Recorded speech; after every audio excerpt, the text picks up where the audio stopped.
My wife's new bike is the VERSYS 300X. What we discovered about the VERSYS is that there are no mods, such as what we have available for my bike, from just many manufacturers for aftermarket parts.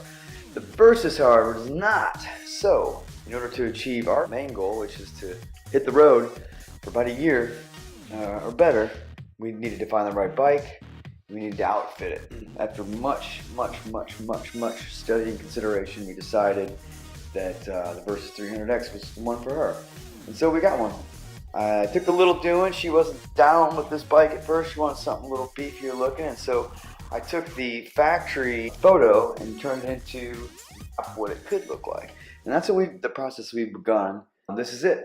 We've created a high fender bracket. We're going to talk about that in our videos. We're going to show you how we did it, what we did. We went with the T-Rex crash guards, the E804, 805 Shinko tires. Again, the raised fender, which looks awesome right now. And if you watch more of these videos, you will get to see it. I might be kind of intentionally even being vague about it. I'm not letting you see it all. So we murdered the, I didn't technically murder it, but flat black matte vinyl wrap. We did it ourselves. We've never done wrap before. I'm a graphic designer by trade, so I design for wraps a lot.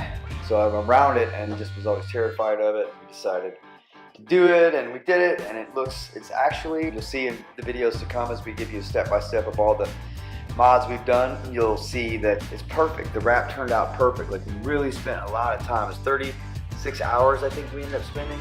We just nailed it, you know. It was really hard though. If you haven't done it, if you've done it, it's easy. You know, if you know how to do it, it's easy. But if you don't, it's challenging. It's a lot of skills and technique that come into play that we had to learn the hard way. If you're considering buying this bike, there's a couple things about it that are freaking awesome, and a couple things about it that are kind of lame but are totally rectifiable. It has no great luggage plate. No big deal. You get those. We love to design. We have a friend with a CNC also, so we're working out some things. We have designed an incredible headlight guard that's awesome. I don't know how many hours I spent on it, way too many. It's being CNC'd currently. We came up with the brackets. I'll show you maybe a sneak peek of that. We'll put them up as fast as we can. It's not like we're trying to keep them from people. Life's busy. You get going and working. We're trying to have this fun and do this stuff, but at the same time have to feed a bunch of people and all that mess. So anyway, that one is going to be awesome. I can't wait to see that on there. Still torn on the fog lights. The Kawasaki factory, I think, are kind of overpriced. Maybe they're awesome. I don't know much about them. I just know that you can get some pretty good ones if you do your research for a pretty decent price. The headlight itself, the bulb is, man, it's bad. My wife has bad night vision, and it literally, if you're behind her, you can cast a shadow with even my beamer lights, which I don't even have the LEDs. It's so dim, it's almost dangerous. It's not good. What else in a nutshell? It screams. This bike just screams, man. The motor is so much fun. I'm not used to that. I'm not used to that high sport bike RPM range. It's just fun as heck on the dirt because you got so much torque right there. It's just hard to get used to going along. Used to riding KLRs, V-Stroms, every bike there is for off-road or adventure touring and dual sport and dirt bikes too, but they don't feel like this. None of these bikes, none of the standards feel like that Ninja motor. It's really cool. Anyway, what else? The plastics are really difficult to get off. Once you understand the fasteners, it's a little better, but I've taken many bikes apart. Never ran into a system like they have for this one, and it was really frustrating at first, and figured it out, but I feel like they could have done that a little differently. Maybe they have the reasons.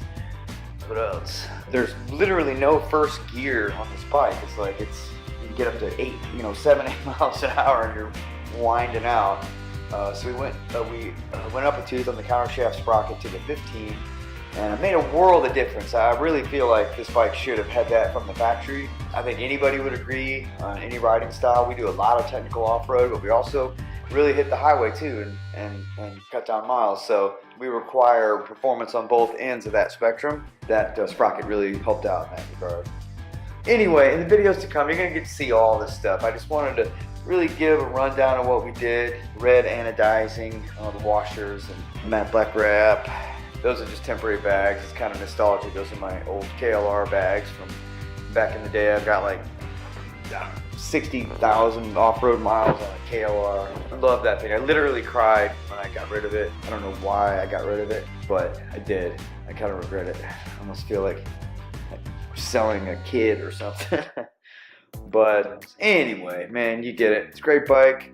I can't wait to show the whole thing to you and the whole process and what we've done. And we're about 60% of the way through, I guess, or maybe only 50. Stick around, watch our videos, look for the mods, look for what we plan to do with the bike as well. You'll see why we went to such great lengths to make sure it was everything that we needed and even wanted to, because you know how that is. You want it to look good and you want it to do what you want it to do, but you also want it to look good and represent you. So there's nothing wrong with that.